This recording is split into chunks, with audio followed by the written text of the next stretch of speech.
முருகனே துணை. அனைவருக்கும் இனிய வணக்கம். ஆன்மீகம் ஸ்டார்ட்ஸ் உங்களை அன்புடன் வரவேற்கிறது. பதிவு என்னவென்றால், செல்வ செழிப்புடன் வாழ குபேரர் விநாயகர் வழிபாடு. அதற்கு முன் நம்ம சேனலை சப்ஸ்கிரைப் பண்ணிக்கோங்க, ஷேர் பண்ணிக்கோங்க. ஒருவர் தன்னுடைய வாழ்க்கையில் செல்வ செழிப்புடன் வாழ வேண்டும் என்பதற்காகத்தான் பல விதங்களில் போராடி கொண்டிருக்கிறார்கள்.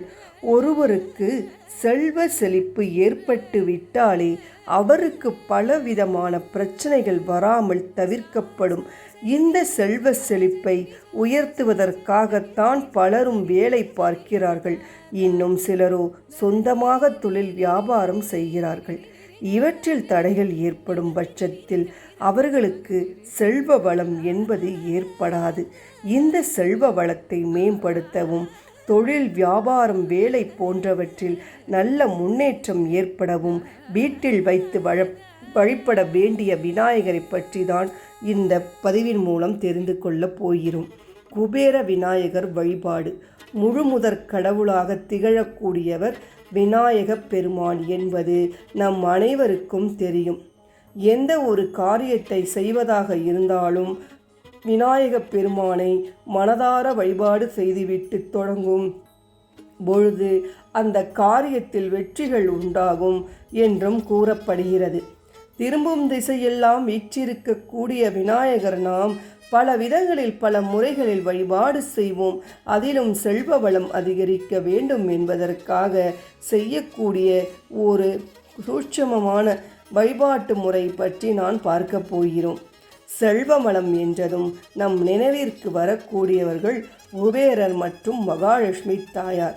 இவர்களின் ஆசீர்வாதத்தை பெற்ற விநாயகரைத்தான் நாம் குபேர விநாயகர் என்றும் லட்சுமி விநாயகர் என்றும் கூறுகிறோம். இதில் மிகவும் குறிப்பிடத்தக்க விநாயகராக திகழ்ந்தவர் குபேர விநாயகர்.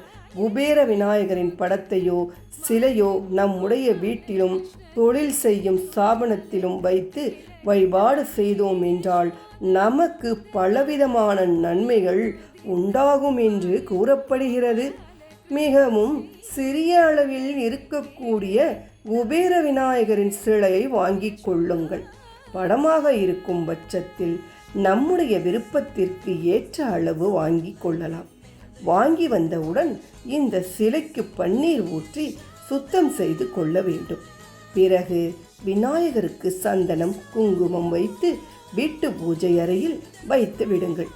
தினமும் இவருக்கு முன்பாக சிறிது டைமண்ட் கல்கண்டு நைவேத்தியமாக வைக்க வேண்டும். அதேபோல் தினமும் அருகம்புல்லை இவருக்கு வைக்க வேண்டும். தினமும் அருகம்புல் கிடைக்காது என்பவர்கள் ஏதாவது ஒரு பூவை வைத்தாவது வழிபாடு செய்ய வேண்டும். அதிலும் குறிப்பாக செம்பருத்தி பூ என்பது மிகவும் விசேஷமான ஒன்றாக கருதப்படுகிறது. இப்படி தினமும் குபேர விநாயகரை வழிபாடு செய்ய இயலாது என்று நினைப்பவர்கள் திங்கட்கிழமை வெள்ளிக்கிழமையும் பன்னீரால் அபிஷேகம் செய்து இந்த முறையில் வழிபாடு செய்யலாம். படமாக இருக்கும் பட்சத்தில் பன்னீரை தெளித்து சுத்தம் செய்து வழிபாடு செய்ய வேண்டும். இந்த வழிபாட்டில் விநாயகரின் போற்றிகளையும் விநாயகரின் மந்திரத்தையும் கூறி உங்களுடைய வேண்டுதல் கோரிக்கை என்னவோ அதை முன்வைக்க வேண்டும். தொடர்ச்சியாக இந்த முறையில் குபேர விநாயகரை வழிபாடு செய்வதன் மூலம் நம்முடைய கோரிக்கைகள் நிறைவேறும். இந்த வழிபாட்டை வீட்டிலும் தொழில் செய்யும் இடங்களிலும் செய்வது மிகவும் சிறப்பு. இப்படி வழிபாடு செய்வதன் மூலம் நமக்கு இருக்கக்கூடிய கடன் பிரச்சனைகள் அனைத்தும் படிப்படியாக விலகும். மேலும் வியாபாரத்திலும் தொழிலும் இருக்கக்கூடிய தடைகள் நீங்கி நல்ல லாபம் உண்டாகும். வேலையில் எவ்வளவு பிரச்சனைகள் இருந்தாலும் அந்த பிரச்சனைகள் அனைத்தும் நீங்கி பதவி உயர்வு, சம்பள உயர்வு போன்றவை கிடைக்கும். பணவரவில் இருக்கக்கூடிய தடைகள் நீங்கும். பிறரிடம் இருந்து வர வேண்டிய பணமும் வந்து சேரும். அடமானத்தில் இருக்கக்கூடிய நகையை விரைவிலேயே திருப்புவோம். புதிதாக நகையும் வாங்க முடியும். மேலும் குடும்பத்தில் இருக்கக்கூடிய எப்பேற்பட்ட பிரச்சனையாக இருந்தாலும் அந்த பிரச்சனைகள் அனைத்தும் படிப்படியாக விலகும்.